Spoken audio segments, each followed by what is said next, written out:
Someone asked me one time how I came about becoming a national president.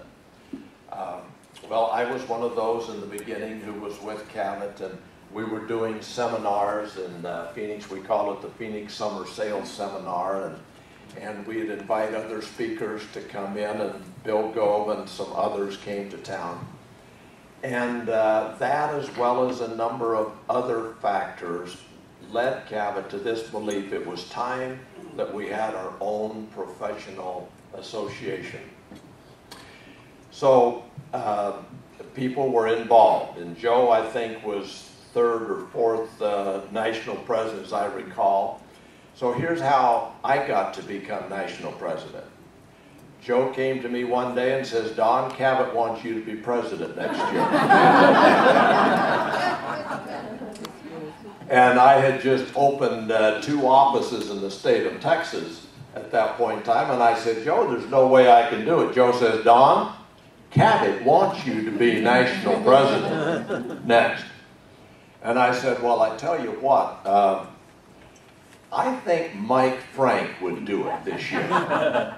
And if Mike will do it this year, will you let me do it next year?" And Joe said, "Well, not until after I talk to Mike." And luckily, Mike agreed. So Mike was president, and I was president the year after. It was a very formal process, you can see. As you were talking about the succession planning this afternoon, I thought about our early succession planning like it's your turn. Okay. Well, how many of you as incoming new presidents think that one of the most important people in your organization is going to be your treasurer? Okay. Well, for our association itself, if we had not had someone to take that responsibility to be treasurer, we would again probably never brought Cavett's vision into reality. And Joe Larson was our treasurer for I don't know how many years before he became president. You might wonder why we selected Joe as our treasurer. Joe was the only guy that we knew who had so much money he would never embezzle.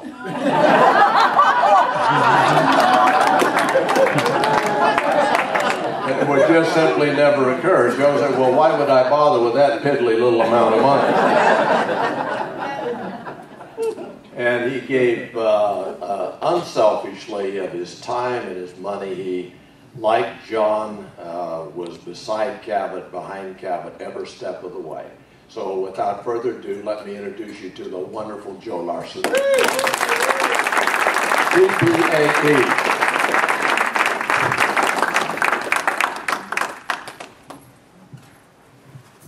And on the 7th day I rested. Yes.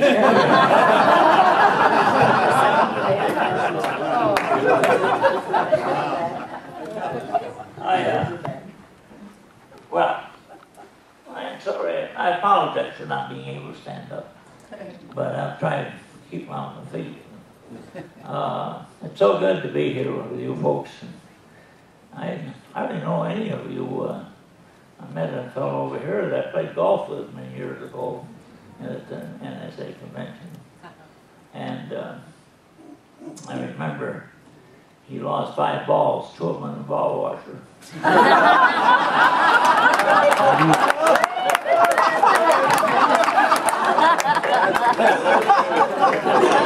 He said, "I never go to church on Sunday." I said, in the golfing, he said, "I don't want to, I'd rather go hear about hell than live it on the golf course." And, well, you're probably wondering how old I am. I can't remember, John, how old?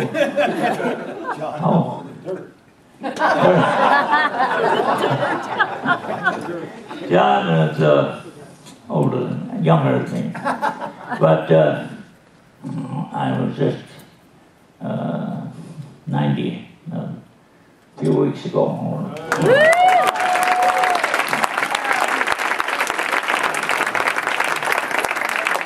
I'm so old now that if a woman flirts with me at the movies, I have to figure she's after my popcorn.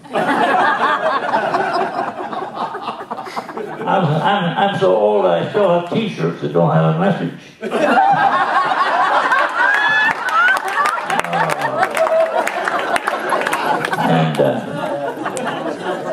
But I was a good athlete. I could like any kid in the block. Except the Johnson kids, and of course, they were girls. And I didn't ever have the opportunity to go to college like a lot of you folks do. And I hope that you'll encourage your children to do it. Because nowadays, without a college education, you don't have a chance. Unless you want to go picking blueberries out in California or something like that. So when I heard John start, I thought, oh my God, he got the background in this, I better take. I thought Don called me and said, Joel, could you, it was about 5 minutes. And I should have said, yeah, if you write it. So my office at home, bless you, Jan, for looking after me. My office at home is a disaster tonight, because this morning I went through every file I ever had about Cavett. And I can never remember all of them, so you'll forgive me if... I know that all of you are so talented that you never need a note. But believe me, the day will come when you'll need them.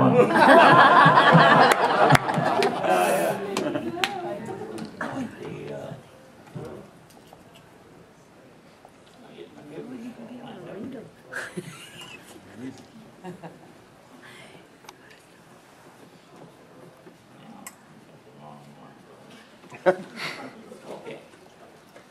Anyway, some of the reasons you said that hold the mic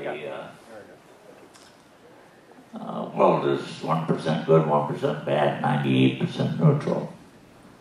And that's why what individuals do these days is so important. Individuals like the Cavett routers we knew. And Cavett, he was tops. A man with character, a man with dignity, a man with self-respect, and a lot of spirit. I'm sorry that a lot of you didn't get to meet Cavett. If you ever did, you'd never forget him. Oh, he loved, he was a tall, rugged man. And when he came out west, you might say he stood tall in the saddle, sort of in the John Wayne style. And he was his own man.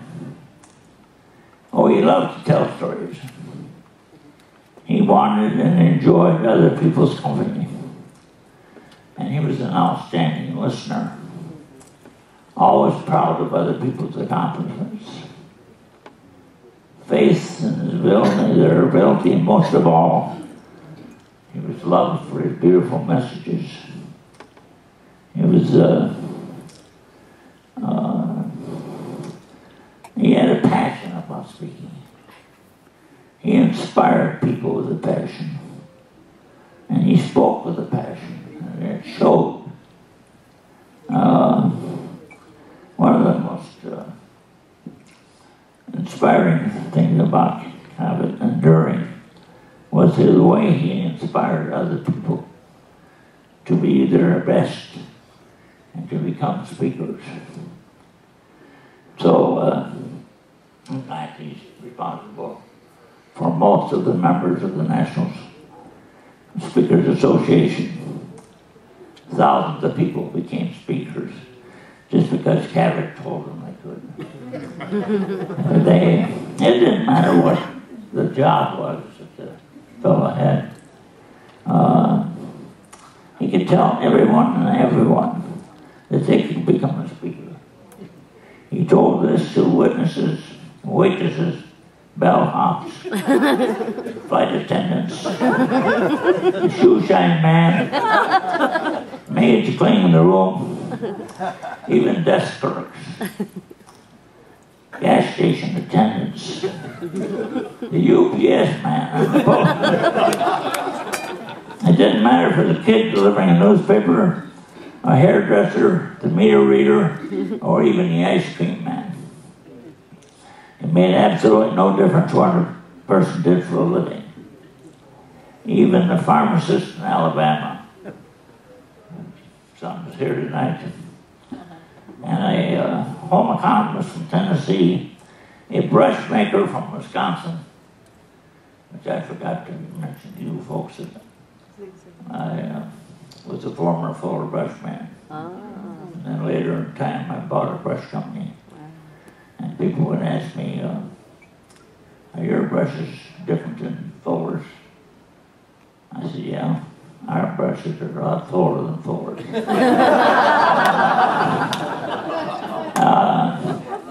But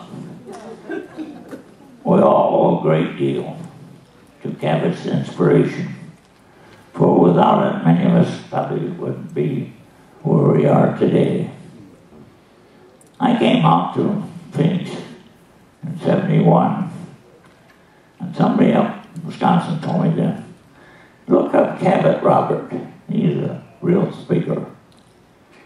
And so I did, and we had lunch one day. And it surprised me because he took us to meet with the Playboy Club. And it was pretty hard to absorb all of what he was telling me. And Cavett was his, Merlin was his right-hand gal, and they worked together for a long time.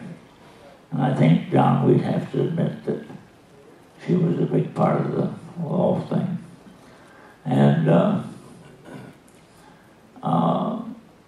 John and I were part of the first board that met for the first meeting at the Camelback. And I think there were 6 of us.